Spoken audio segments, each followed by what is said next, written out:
Pineapple Pizza Podcast discusses the histories, cultures, and beliefs of regions around the world. These stories often contain mature and sometimes disturbing content that may not be suitable for all audiences. Listener discretion is advised.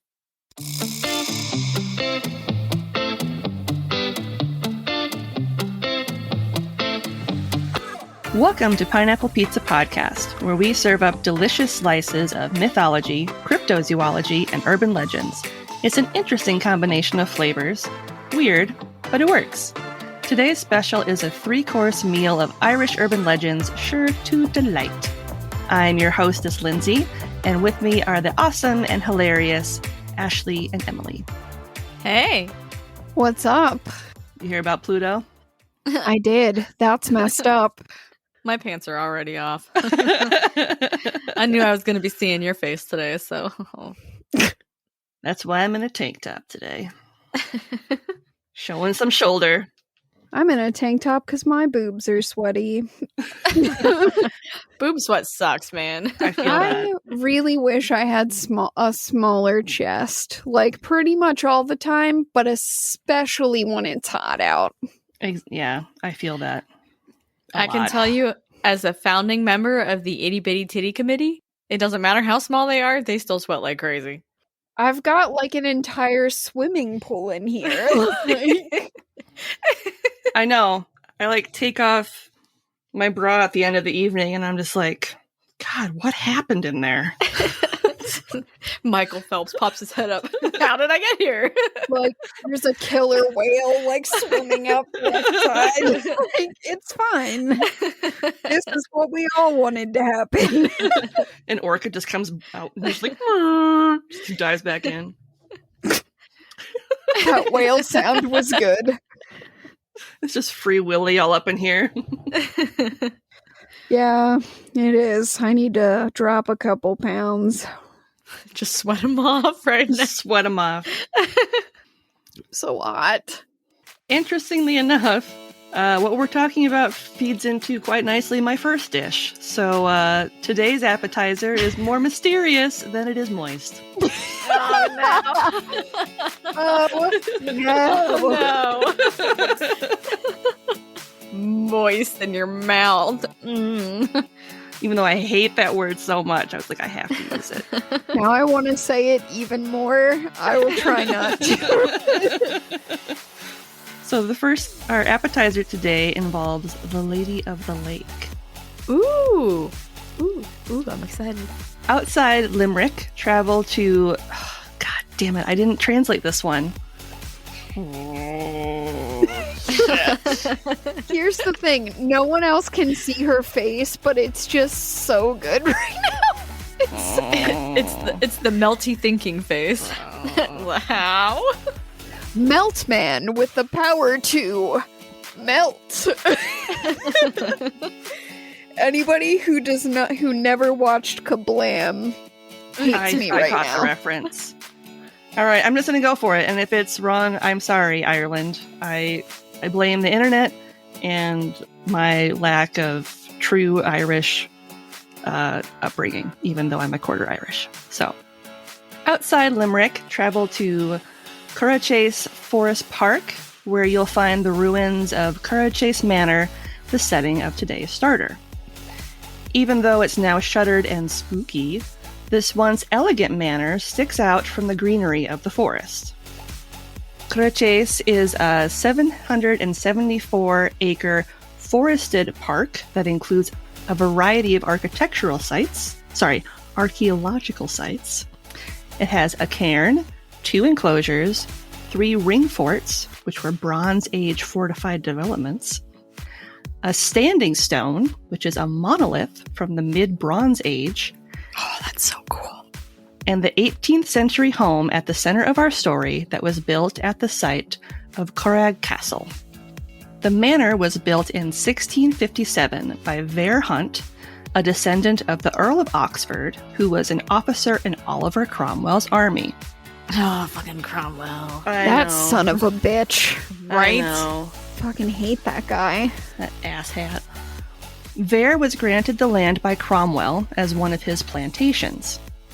In fact, the Hunt/de Vere family would retain ownership of the land and property for the next 300 years until 1957. Dang. I know.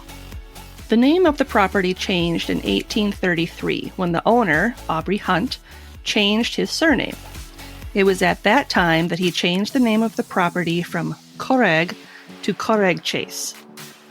Aubrey married Mary Spring Rice, with whom he had 8 children, one of which was famous poet Aubrey de Vere, who was born in the manor in 1814.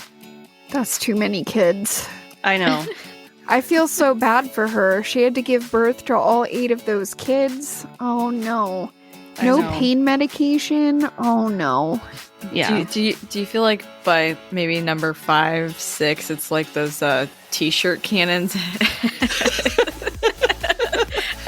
in the hole! Basketball games. Here's number 7. I am so underqualified to answer that question. The home was once the inspiration for Alfred Laurie Tennyson's poem Lady Clara Vere de Vere. Tennyson claimed to have seen the figure of the ghostly Lady of the Lake during a visit to the home, which he was a frequent visitor of.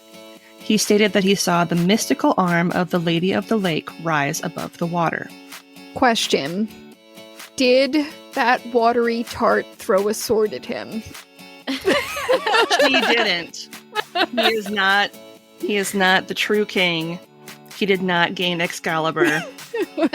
She kept that shit to herself.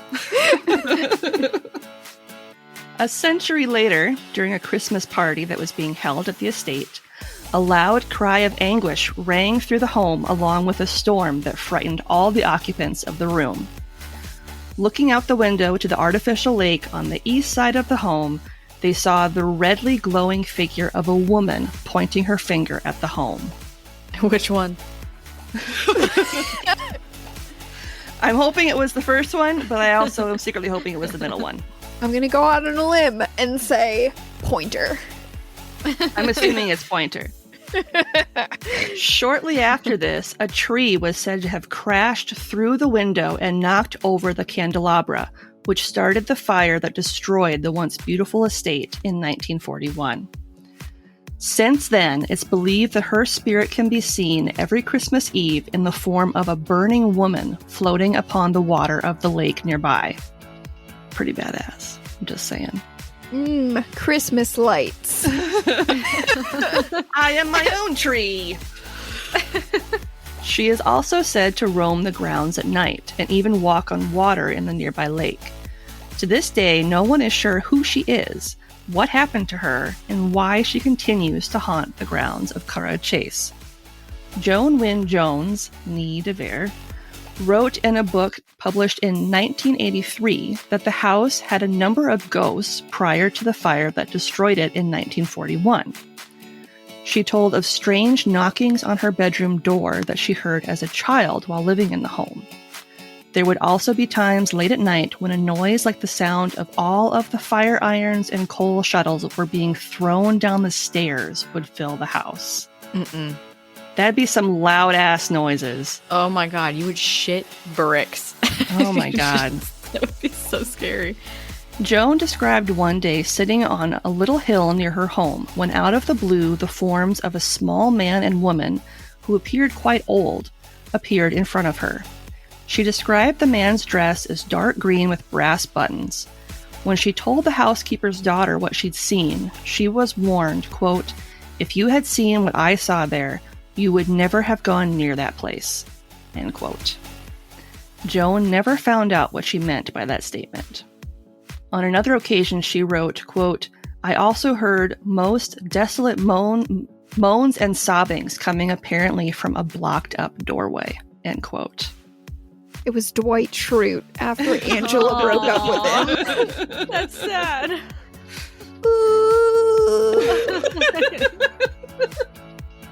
I don't think they had any beets on the property. I don't know if they're native to Ireland. One time they had visitors, a young boy and his mother, who stayed overnight at the house. The boy, who slept in a room by himself, the next morning told his mother that, quote, "A strange little boy came to play with me last night. Nope. We played together, but he left in the morning," end quote. No. That's never good. It's the devil. The boy described him as wearing strangely dated clothes. His mother warned him not to play with the child again if he should come back. Because, of course, just let the kid stay in the room by himself again. The following day, her son said to her, quote, "I told the other little boy what you said, and he looked very sad, but went away," end quote. Which makes me feel kind of bad. But also a demon. Here's the thing. Ghost children, you can't trust them because, like, it's probably a demon, or if it's not a demon, like, it's probably going to be like, you have to stay and play with me forever, and then it kills your child. Oh, gross. Don't like that. You're like, I hear this stuff all the time, but it's probably just horror movies, but also, it doesn't matter. Don't trust them. Years later, alterations were being done on the home that the young boy had stayed in, and specifically the room where he slept. Under the floorboards was discovered a coffin that held the skeleton of a child. Ew! No. Like, seriously? Nope. Ghosts are real. It's a thing. They're real. Today, all that remains of the manor are the outer walls, the cellars of which are home to the lesser horseshoe bat population every year when they hibernate. Oh, but I like bats. In fact, it's the largest known site in County Limerick for this protected species of bat, making the area part of the EU Habitats Directive. Oh, that's cool. I thought But that was also- really cool. Horseshoe bat? Like, why? Why does it? Why? Yeah, I kind of want to know what the lesser horseshoe bat looks like. I'm going to Google Google it it. because if I don't know, I'm going to cry. Lesser? Horseshoe bat. Oh, he's so cute. Oh, they're adorable. They've got little Oh my scrunch God. faces. Oh, It looks like it's wearing like a fur stole around its neck. I love it. It's a diva. It's a diva. It's a diva. and they're very rare, so they're like endangered. So that's why it's a protected area. Look at Look at those you, ears. sweet bat baby. Aw. We're gonna have to include pictures of them. when I this love episode comes bats. out. Those are going on Instagram. Look for Yep. the horseshoe bat pictures on Instagram. Yep, they're sassy stoles. I'm a diva. Beyonce ain't got nothing on me. Well, you know who does have something on you still, though? Baron Zemo, because that bitch is a diva. For real. So in 1957, the home and land, which includes a pet cemetery that houses the cats, dogs, and horses that once belonged to the Hunt/DeVere family. Don't like pet cemeteries, thanks to Stephen King. Nope. Were purchased by the state's Irish Forestry Division, which was and it was established as a national forest park and became a special area of conservation in the 1970s. The land became a large-scale tree planting spot in the 19th century, and the woodlands surrounding the ruins include a mix of deciduous and coniferous trees with a variety of oak, sycamore, hornbeam, Scots pine, beech, ash, and hazel. It also hosts exotic shrub thickets that contain snowberry and laurel bushes. Oh, sounds lovely. I did that for you, Emily. Thank you. I was thinking about how pretty that sounds. It is very lovely. If you look at pictures of this park, it is extremely lovely. I haven't heard the word deciduous since like the 6th grade. Right? Today, the land offers a variety of trails for families, walkers, and outdoor enthusiasts. It includes 8 kilometers or 5 miles worth of trails. And some trails are even suitable for wheelchair users, cycling, and strollers. Oh, Which I thought was really cool. Yeah. So you can go and check out this creepy-ass lake. And maybe see a flaming ghost lady. You better go with the motorized wheelchair if you need to get out of there fast. No, I just picture somebody being like, golly gee, Scoob, and it's like slowly trying to run away from the flaming ghost. I'm over here imagining, just a couple of nice couple with their kids walking down the path and then coming the opposite direction, like as fast as the motorized chair will go, is like a little old, like silver-haired lady, and she's like, "We gotta get the fuck out of here!" And they're just like, what? And the kids are like, "Oh, she said a bad word." And the parents are like, "We'll talk about this later, little Jimmy. We gotta go." So ingredients for this dish were sourced from Abandoned Ireland, an article by Mainchin Seoighe entitled The Ghost of Curragh Chase, a few articles from Ask About Ireland, the history of Curragh Chase, Wikipedia, and Wilderness Ireland's website. And I apologize again because I probably said that wrong, but I did my best. Now sit tight, I'm going to check on the main course and we'll be right back. Hey everyone, I'm Kelly. And I'm Emily, and we're from Whining About Herstory. Ever notice how women seem to be missed, forgotten, or maybe even purposely left out of history books? We did, so we decided to take the his out of history and make it herstory. Each episode, we discuss the lives and general awesomeness of these historical Wonder Women, all while having a glass of wine. Or maybe a bottle. Come join us on all of your favorite podcast platforms at WAH Pod on Instagram, WAH_pod on Twitter, and at whiningaboutherstory.com. Remember, that's no H or E in whining. See you soon. Cheers! Thanks for waiting. Careful, this main course is gonna be a hot one. Oh. So wait, is it Chris Evans? I wish he was in the story. He would make it 10 times hotter. I would be, like, passed out from, like, being overheated then. Chris Evans just slides right into Lindsay's screenshot there. And then Ashley's got the vapors and she passes out. If he even looked at me, I would be unconscious. Good luck waking me up. We just drag you by your ankles out of there. That sound effect. That's the sound everybody makes when you drag it out of places. She would know better than anyone. Not that she's done any murders. I mean, allegedly. In quotes. I'm assuming, quote unquote, that that's the sound it makes. On that note, looking for an amazing view of Dublin? Follow the beautiful forest trails in the Dublin mountains of Montpelier, also known as Montpelier Hill, where you'll find the remains of a stone hunting lodge that's at the center of one of Ireland's darkest secrets, the Hellfire Club. Oh! That's exciting. Have you heard of this, Ashley? I know exactly one thing about the Hellfire Club, and that is that Jess mentioned it to me one time, and it has to do with Ireland, and that's all I remember. Well, we're gonna go real deep into it, so hold on to your butts. You can't say we're gonna go into it, and then pause, and then say hold on to your butts. You can't. I mean, buckle up, because we're gonna go for a wild ride. We're about to get up in some fire. Oh, God. Clutch your pearls, ladies. We're going in. The haunted ruins of this stone building are all that remains of the Irish Hellfire Club, a group of supposed Satanists and devil worshippers who would regularly invite Satan to join them each evening for dinner and hold black masses. Surprisingly enough, the members were the elite of society, including peers of the realm, wealthy gentlemen and artists, not to mention high-ranking army officers. Over the years, the legends surrounding the Hellfire Club have altered, from dealings with the devil to human sacrifice, and of course orgies, because why not?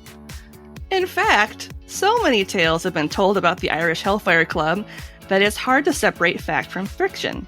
So what really happened at the Hellfire Club? For thousands of years, the crest of Montpelier was the site of an ancient cairn, which is a mound of rough stones built as a memorial or landmark that included a passage grave. The cairn is believed to date back all the way to the Neolithic period, which was 4500 to 2000 BC. A passage grave or passage tomb is a structure that includes numerous burial chambers, usually covered in earth or protected by stones, that includes, as the name suggests, a narrow passage made of large stones in order to access the various chambers. That kind of sounds like a crypt. It's a very DIY crypt. I'm gonna sleep in there later. Typically, the dead would be buried with objects significant to them, such as pins made of bone or antler, stone pendants, quartz or tools, or a form of pottery known as carrowkeelware, which are red clay pots in a variety of sizes, with a round bottom and decorated with stab and drag patterns. They're really pretty. This ancient burial ground just happened to be located on a very nice hill. So nice was this hill that in 1725, William Connolly, the Irish Speaker of the Commons, decided to purchase it and the surrounding Rathfarnham estate from Philip, Duke of Wharton. And why, pray tell, did William want this specific hill? Why, so he could build a new hunting lodge, of course. In fact, William decided it was a great idea to use the very stones from the sacred cairn to build his lodge. Oh, bad choices. Well, that's gonna be haunted as fuck. So, congrats. Do you want ghosts? Because that's how you get ghosts. It sure is. Even though he used sacred ghost stones, the lodge was actually quite luxurious and included a hall and reception rooms on the first floor, which can no longer be accessed because the stairs were destroyed. Spoiler alert. The ground floor included the kitchens and servants' quarters, and the lodge itself was named Montpelier after the hill. When construction of the lodge was completed, the roof blew off shortly after, and many believed it was the work of the devil as a form of retribution for the destruction of the burial site. The roof was replaced with an arched stone roof that still stands. William himself died 4 years after the end of its construction in 1730 without ever really having a chance to use it.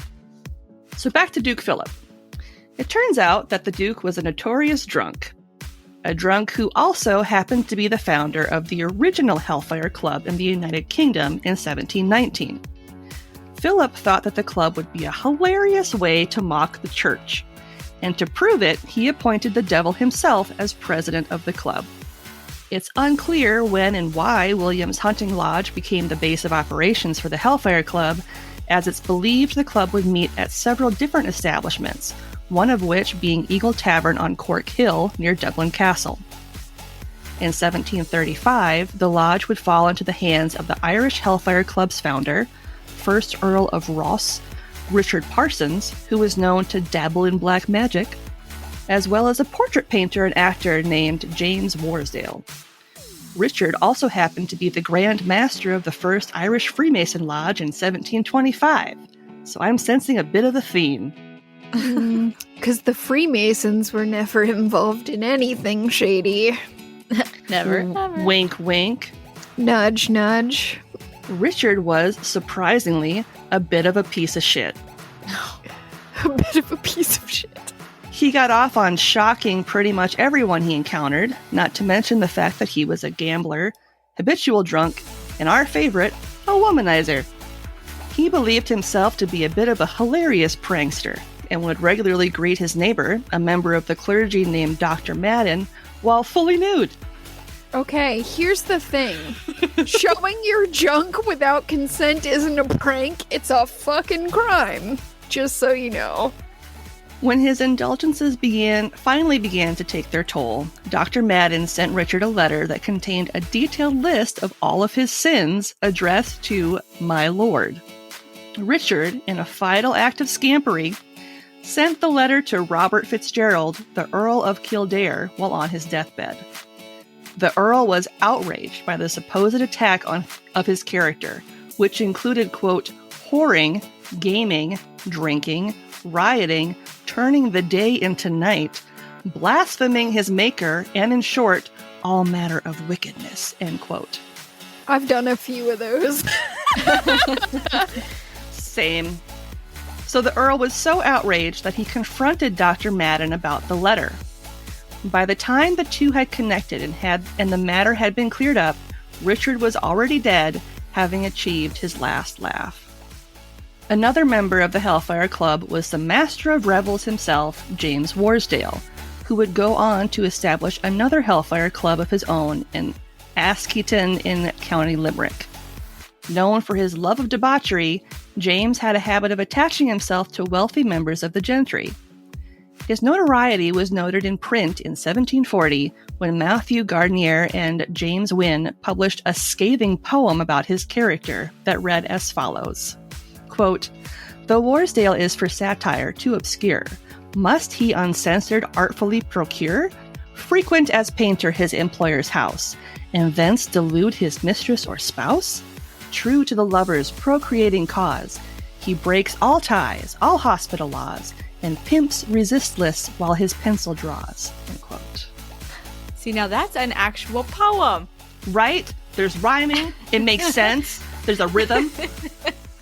Just goes to prove when you really hate someone, you should channel that hate into art. And I still want that demon picture.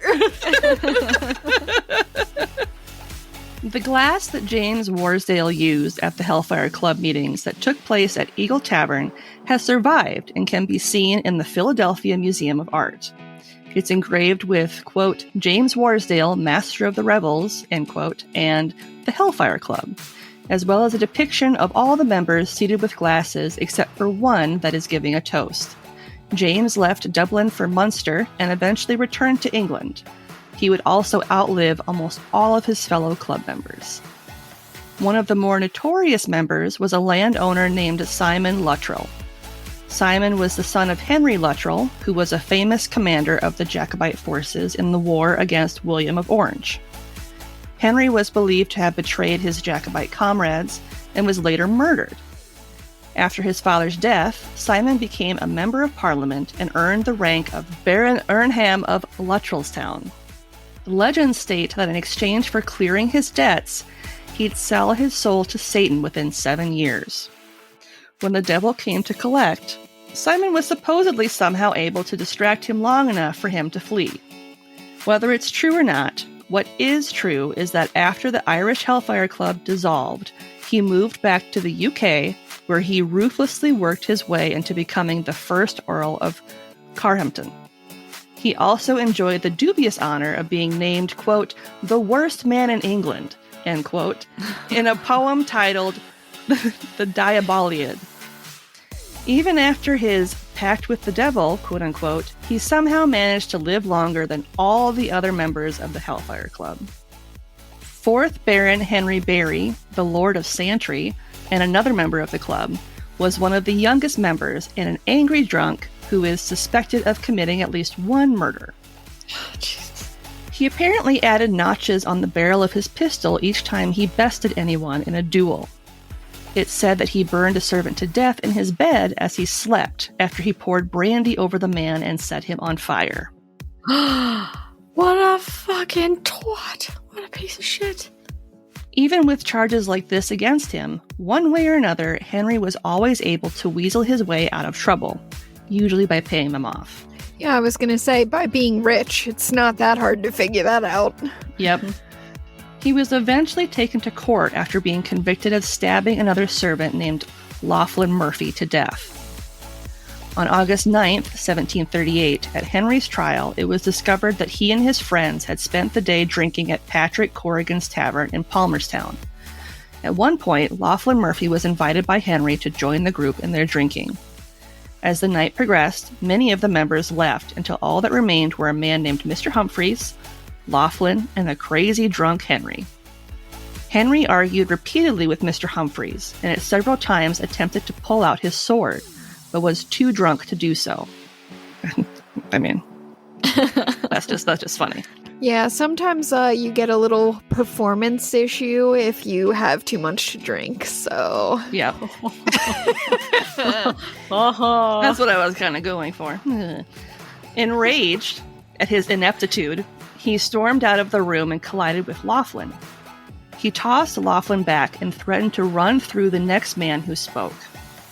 Unfortunately for Laughlin, he wished that no one might offend the noble lord, and with that uttered, Henry plunged his sword into Laughlin's side.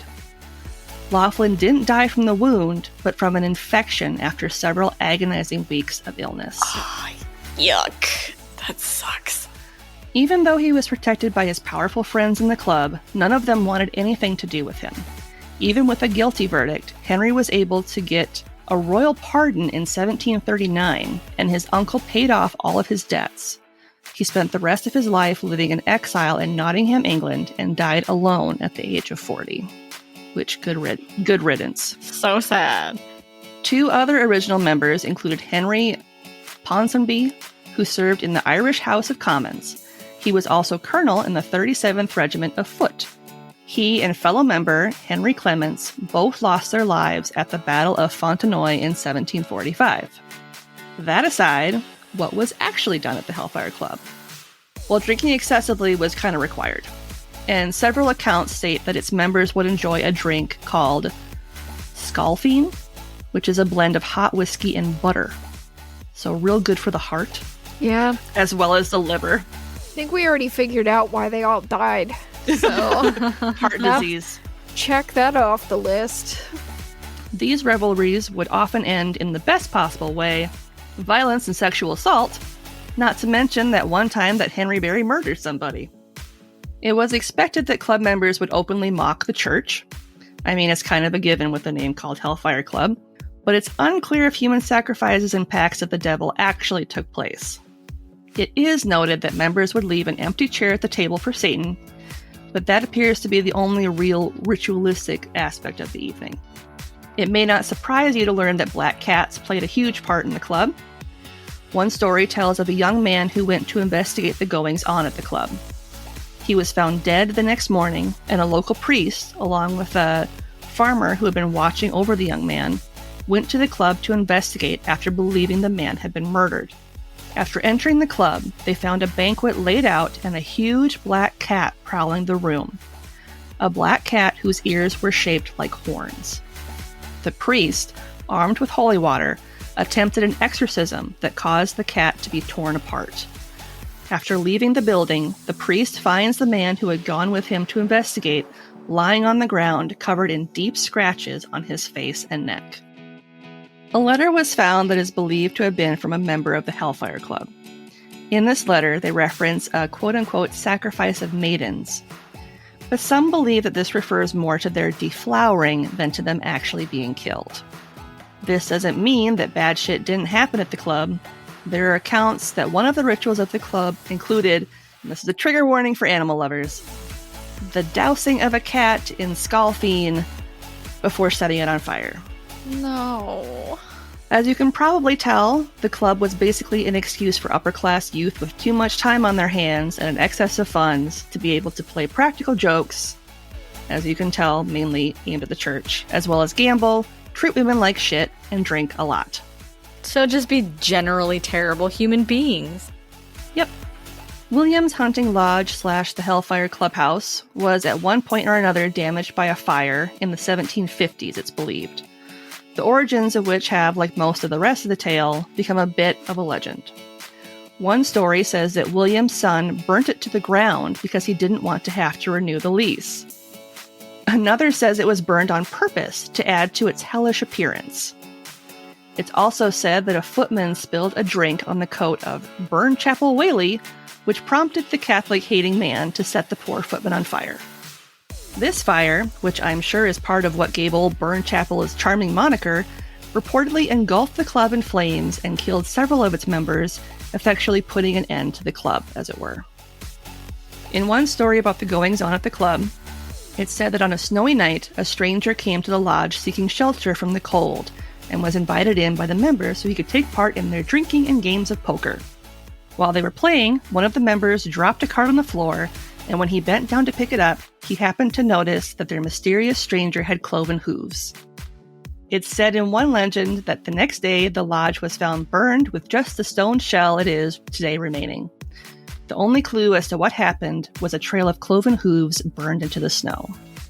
Which sounds eerily familiar to something else. It really does. Anybody want to bet Satan was like, you guys are douchebags and I don't want to be associated with you. I'm gonna burn down all your shit. Either that or one of those guys there was like, oh shit, he's real. Burn it! Just burn it! After the decline of the club and the fire at Montpelier, meetings were moved down the hill to Killakee Stewart's house.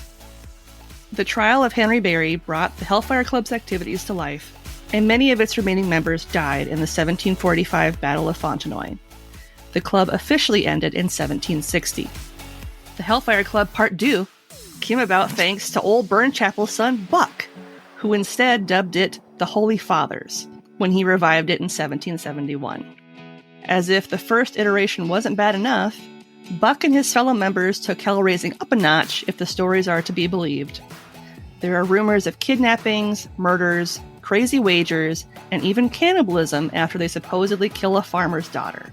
Take that, Dad! Jesus, sounds like they're trying to become skinwalkers. For sure. Buck had repairs made to the hunting lodge and meetings resumed there for 30 years. As Buck grew old, as we all do, he apparently felt the need to repent for all his wrongdoings. In memoirs he penned, he stated that he could feel the devil creeping down the aisle towards him as he was praying one night at church. The experience scared him so much that he left Ireland entirely and instead relocated to the Isle of Man, effectively ending the Irish Hellfire Club once and for all. In 1798, about 7 years after the club officially disbanded, a man named Joseph Holt visited Montpelier Lodge and noted in his memoirs that it was starting to fall apart. Joseph was a general of the Society of the United Irishmen, and he noted that he spent a night in the ruins while on the lam after the conclusion of the 1798 rebellion. The land that the lodge occupies was sold by the Connolly clan in 1800 to a bookseller and politician named Luke White. The property passed to the Massey family of Limerick for several years via inheritance before it was eventually purchased by the state. You can still visit the remains of the hunting lodge at the crest of Montpelier, but beware if you do. A number of strange encounters have been reported there over the years, including having necklaces and bracelets pulled by unseen hands. Don't like that. Nope. No. A woman named Tina Barco of the Paranormal Researchers Ireland shared an encounter at the Hellfire Club to newspaper The Sun as follows. 2 things happened there on separate nights that I haven't been able to explain and that absolutely terrified me. We were up the Hellfire one night, a group of 8 or 10 of us. Around 1 a.m., we went in and put the equipment on the floor, vibration sensors and electromagnetic spectrum, or EMS equipment, and we know up there is no electricity. We stood in a circle, and the next minute there was a thud. It was like a vibration went through the whole building, and all of the equipment went mental. One of the guys was in the hall, and he is a cynic, and he said a black shadow crossed him 100%, a tall black shadow. Another guy started getting sick, and then a girl said she heard a whisper in her ear, very clear, and it just said, "Get out." All in the course of 1 minute, chaos. That was the first time ever I called an end to the night and said we didn't feel safe. Today, members of the public are allowed to access the building that is maintained by Cuita, the Irish Forestry Board. You can visit it from 7 a.m. to 9 p.m., April through September, and 8 a.m. to 5 p.m., October through March. And ingredients for this dish were sourced from a 2021 Expert Vagabond article by Matthew Karsten, a 2020 Evoke article by Claire Hyland, 2018 Ireland Before You Die article by Paris Donatella Callan, 2018 The Sun article by Nicola Barden, 2016 Irish Central website by Deborah Kelly, Barda Heritage website, Dublin website, Wikipedia, and World Abandoned.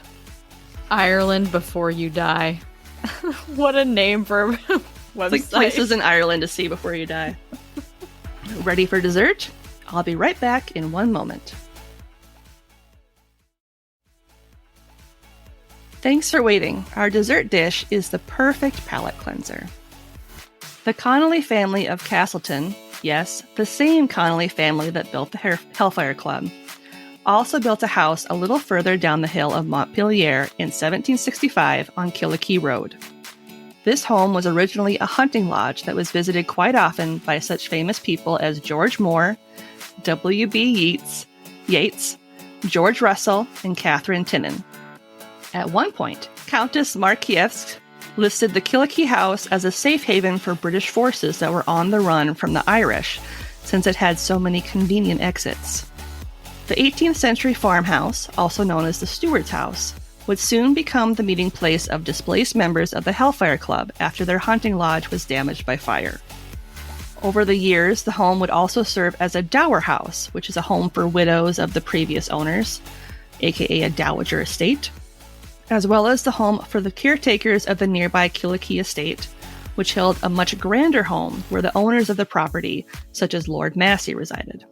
The house was under the control of the Masseys for a number of years, and during the tenure of the 8th Baron, the home became the residence of Maurice Fox, his steward. The Masseys later lost ownership of Killakee House in 1924, and the house's new owner became Margaret Fox, the daughter of Maurice.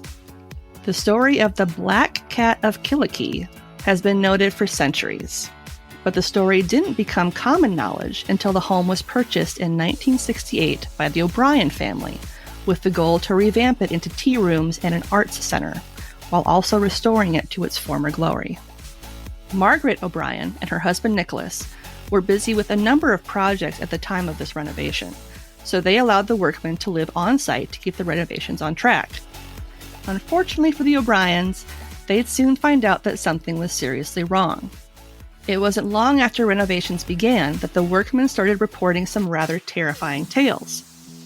Each night after dark, animal sounds could be heard within the walls of the home, and night after night they couldn't find any sign of an infestation or cause for the sounds. Many of the workmen refused to stay in the house as a result, reporting as well that certain spots in the building would be freezing cold, and that a door with an 8-inch bolt would refuse to stay closed during the night, seemingly opening all on its own. A carpenter reported seeing the door open one night, and a huge black cat entered through it before glaring at him and disappearing. Understandably, Margaret thought at first that the workmen were just making things up. But one night when she visited the property to meet with the lead painter, she was told about even more stories of animals running loose on the property, but just in sound. Margaret finally decided that if she wanted to figure out what was actually going on, she'd need to stay at the property to experience it herself. Maybe don't do that. And on that night, she saw it for the first time, an enormous black cat sitting in the middle of the hall and blocking her way to her room. Now, when I say enormous, I mean enormous. She described it as a cat as large as a panther, with an evil gaze that spoke of its intelligence as well as its anger. As quickly as it appeared, it disappeared, and not long after, the lead painter also experienced a visit from the large cat that appeared and disappeared within a heavy mist. Other paranormal activities included the sound of ringing bells, which is kind of creepy just by itself. What kind of bells are we talking about? I don't think it's the cute ones that they would do with like the bell choir in church. Like I'm thinking it's like really creepy bells. Okay, like church bells? Or is it more like Scrooge when when Marley's first coming to visit him? Maybe. They didn't classify what sort of bells it was, but I'm assuming it's not like the cute and cheery like ding ding ding ding. Okay, bells. well, for the purposes of my own amusement, I'm going to choose to imagine the sound of those little chimes they put on bicycles. It's going to be a bicycle bell. Ding ding. I was sure to say it was a cowbell. No, but that would also be funny. Or cowbell. It's just the Blue Oyster Cults just hanging out in there. Seasons don't fear the reaper. The Irish Independent reported in their April 29th, 1970 edition that Margaret, after spending 2 nights in the home, was terrified by strange noises each night, and that her dogs were howling, quote, a weird howling, as if they were scared out of their skins, end quote. Ew, that's gross. See, I said don't stay there. Come on. She wasn't listening to you, Ash. God damn it. Margaret! God! Not only that, but each morning, She'd awake to discover tons of damage having been done to the home with no evidence of a break-in having occurred. Further writings about the ghost cat were published in the Evening Herald and the Evening Press newspapers. In 1970, a TV crew from RTE, which is Radio Televisie Éireann, visited the house along with a clairvoyant named Sheila St. Clair to film a documentary of the paranormal activity. She communicated with the spirits through the use of automatic writing, which is a psychic activity where the medium can write written words without consciously controlling what's written. Artist Tom Massey was decorating one day to assist with the final stages when he saw a cat crouching in the hall, its red amber eyes staring at him. Later, he and a fellow artist also saw a small, crippled man who stood about 3 feet tall standing at the door that led into the hall. As the man went to retreat, the man transformed into a cat and disappeared. Tom would later go on to paint the famous picture of the Black Cat of Killakee with glowing red eyes that hung in the house for several years. Understandably, Margaret became a believer. It wasn't long before she called a local priest and begged them to perform an exorcism on the property. For a time, it seemed as if the exorcism worked. There were no more tales of phantom animal sounds, the renovations were completed, and the art center opened. Unfortunately for Margaret, that peace wasn't going to last. One night, a bunch of drunken actors thought it would be a swell idea to conduct a seance to see if they could get the phantom feline to make an appearance. Oh, we're just gonna make all the rookie mistakes now? Fuck off! It seemed they were successful, as the hauntings began once again worse than before. This time the Black Cat was now joined by 2 evil spirits who took the form of nuns. Nuns that terrorize guests during visiting the art center. Okay, so just regular nuns then? That's what it sounds like to me. This time, Margaret enlisted the help of a medium to figure out what the hell was causing all of the paranormal activity in the first place. The medium explained that the female spirits had at one time or another been attendants at one or more of the satanic cat-worshipping rituals that took place at the Hellfire Club, which was located just up the hill from the Killakee House and went by the nuns by the names of Blessed Margaret and Holy Mary. The medium went on to say that she believed the Killakee House had at one time or another either been owned by one of its members or served as a meeting house for its members, which, as I said before, it did. If you'll remember from our main course, they did in fact find a new place to meet after the hunting lodge went up in flames in the 1750s, before the first iteration of the group disbanded in the 1760s. And they did meet at what was then known as the Steward's House, since it was owned by the Baron Steward at the time. In 1971, a plumber who was called out to work on the property stumbled upon an unmarked grave that held a skeleton of a small figure. It was at first believed to be that of a child, but some believe it could be the remains of the dwarf seen roaming the property on occasion. I knew you were going to say that. Many think the unfortunate man had been sacrificed by members of the Hellfire Club during some sort of satanic ritual. You guys are dicks. Don't sacrifice people. In 2012, a painting depicting a black cat bathed in flames was uncovered at another site that had close ties with the Hellfire Club, adding more credibility to the theory that they may be behind the creation/conjuring of the infamous Black Cat of Killakee. At one point, it was turned into a restaurant in the 1990s. Oh, no. No, don't do that. No. Before it closed in 2001, and it now serves as a privately owned home. The current owners attempted to demolish parts of the property in a bid to build holiday homes, but since the site has now been protected by the National Inventory of Architectural Heritage, and such alterations were quickly denied and prohibited by the South Dublin County Council. Rumors of the dark magic that roamed the place still continue to this day. That's creepy. I think it's interesting that they saw the cat in 2 places. Yeah. That's cool. And ingredients for this dish were sourced from a 2020 Shamrock Crake article by Olivia O'Mahony, a 2015 The Weirdo blog post, a 2014 Paranormal Encounters article by Andrew, 2013 South Dublin Library's Local Studies post, 2009 Herald Independent article by Claire Murphy, and Wikipedia. Those are my tasty dishes. I really liked the Lady of the Lake story. Yeah, I thought that was just kind of fun. Like once I got the first, like the main chorus and like the Black Cat one, which is tied to the Hellfire Club, I was like gonna think about finding another one for the starter, but I was like, I really liked the Lady of the Lake one, so I kind of wanted that to be a fun intro to the episode. Kind of reminds me a little bit of The Haunting of Bly Manor. Oh yeah, made me think of that. Wonder if that was inspired by the Lady of the Lake. Maybe, because I know there's like another Lady of the Lake story too. So when I was researching, I had to make sure I was like putting Ireland in there, because there are other ones that are obviously in England and stuff, and other places in the UK. So I had to make sure I was researching the right one. There is an Excalibur in that one, so that's that's the one that I know, and I like it. Yes. So does anybody have anything good they like to share?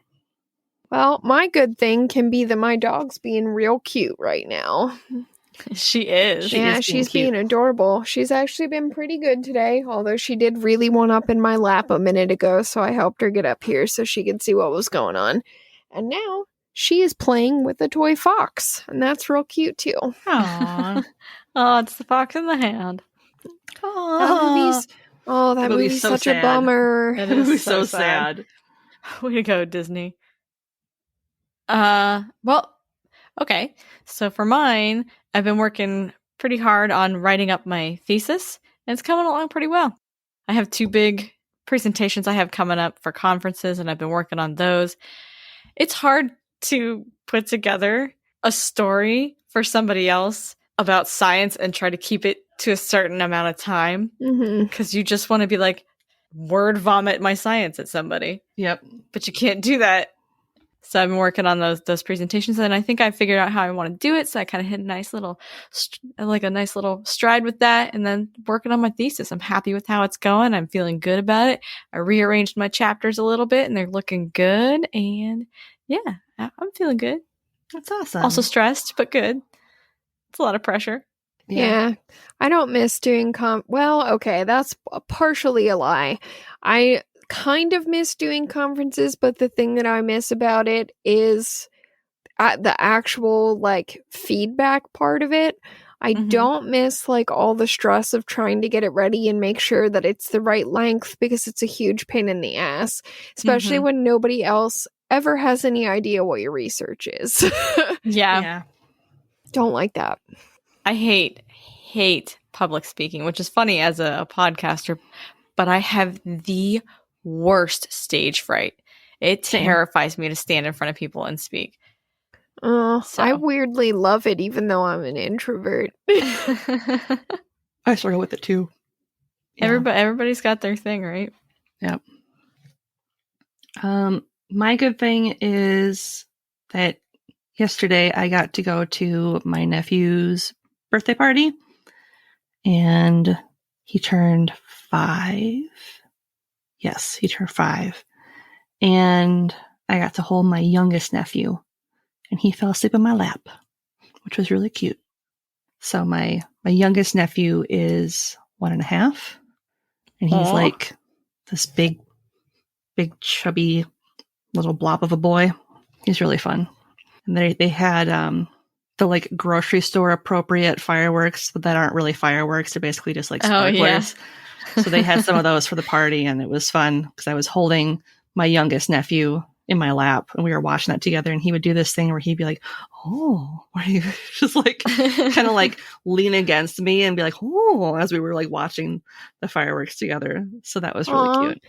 That's so cute. See, I don't even enjoy fireworks at all anymore, but like I kind of like the idea of like seeing like smaller children watch them, because they still, think it's like wonderful and exciting and new. Now I'm just like, oh, please stop. I know. It's so loud and it's so late. Yeah, it was really fun because I was sitting like behind all the other kids that were watching it. So it was fun watching their reactions. They were like, oh, I really like the colors of that one. Or like, that one was cool. Look at all those little sparkly bits. And so, yeah, it was fun watching their reactions to it. Yeah, see, I think I would get some enjoyment from that, like from watching like little kids reacting to it. I don't get any personal enjoyment from fireworks anymore. Yeah. Just I don't kind of really a either. bummer. Makes me feel like I'm an old, crotchety person, like, already. Yeah, all I can think about is like how freaked out my dog gets whenever Yeah. like people like whenever like the super Yeah. loud fireworks go off. That's like all I can think about. And of course, where I live, there are people that will just like cross the river and get like the real fireworks in Wisconsin, and then they'll fire Mhm. them off in their backyards and stuff for like weeks after the 4th of July. So then I'm still hearing them like July 23rd, things like that, and just being like, God damn it, just stop. We Yeah. get that you love America. Just Next knock it off. next weekend is going to be pure hell for me because our neighbors are like that too. Did you guys, I don't know if it happened near where you guys were, but last year, because of COVID, 4th of July celebrations were canceled everywhere. But here on 4th of July, luckily it was a rainy year, so everything was wet. I wasn't worried about things being too dry, but just the sky, as far as you could see, it was all the way around. Everybody was setting off fireworks, and it was so pretty. It was really, honestly, it was awe-inspiring. It was really cool to get to see just everywhere you turned, there was a show going on, and they were all different. Mm-hmm. It was cool. We had one of our biggest parks in the city. The police and the fire department went around and they made like these big circles that were like 6 feet apart from one another, where families could like be sitting in the circle and then look up and watch the fireworks that they did. And that was kind of fun. That was a new way of doing it that we hadn't really done before. So it was kind of nice to just kind of like lay on our backs and watch the fireworks above us and stuff. Although a few of them did get a little too close for comfort when they were coming down, where I was like, maybe we'll be further back in the field next year. Oh, that might set my face on fire. Like, good thing my hair's tied back. This could have been a problem. So Could have looked like the Lady of the Lake. I just stand up, start screaming, and like flailing my arms around. You start running so fast, you run across water. Oh, she walks on water. It's Jesus. No, it's a lady on fire. Fire safety, folks. But not Katniss Everdeen. Yeah. Not nearly that cool. Not Alicia Keys either. No. Nope. That girl is on fire. Please put her out. Somebody help. Can we get an EMT? We need an EMT. Stop, drop, and roll, ma'am. Ma'am. They just like throw me in the sand pit in like the playground. Just roll around. Cat poop everywhere. That's what I was just thinking. I was like, Covered up like smeared in animal feces. and the good news is the fire's out. The bad news is you're going to get infections. The bad news is you smell like shit. When they get the industrial hose out and start hosing me off. This burns worse. This burns worse. Now there's poop in all my wounds. On that note. Oh no. Oh no. On that note, before we close the pizzeria for the evening, I'd like to share a review from one of our satisfied patrons. Paige shared the following review on Podchaser. I really enjoyed this show. You can tell the hosts are best friends, which makes listening to them a lot of fun. They've covered some really weird and interesting topics so far, and I'm looking forward to what's to come. Thank you, Paige. Thank you. Thank you so much. We are very weird, and we're glad that you noticed. Yes. We're glad that that's readily apparent. Mission accomplished. All right. Well, on that note, I think I'm going to close down the pizzeria. So thank you for visiting our beautiful pizzeria and enjoying a spicy slice of urban legends. Pineapple Pizza Podcast. We're sweet and cheesy, and not everyone understands us, but we're glad that you do? ? If you're enjoying the show and you'd like to help support us, check out our TeePublic shop for some amazingly fun and funny merch. Or if you want to do a one-time donation, you can do that on buymeacoffee.com and buy us a fresh slice, because we can never get enough. Of basically anything, if we're being honest. If you absolutely love the show and you want to check out some fantastic bonus content, you can become a donor on Patreon and earn all kinds of amazing benefits. We have 3 tiers to accommodate almost any budget. The $3 Mythbuster, $7 Cryptid Hunter, and $15 Storyteller. Become a patron today and start enjoying all the perks and extra content right away. Don't forget, you can find us on Twitter and Instagram at Pine App Pizza Pod. That's Pine App APP Pizza Pod. You can also send us questions, comments, and topic ideas at pineappizzapod@gmail.com. Remember, there's the 2 P's in app. Otherwise, you're emailing someone else, and I don't want to be held responsible for that. Thanks for stopping in for some deliciously weird morsels, and just remember, no matter how you slice it, You're awesome. And we love you.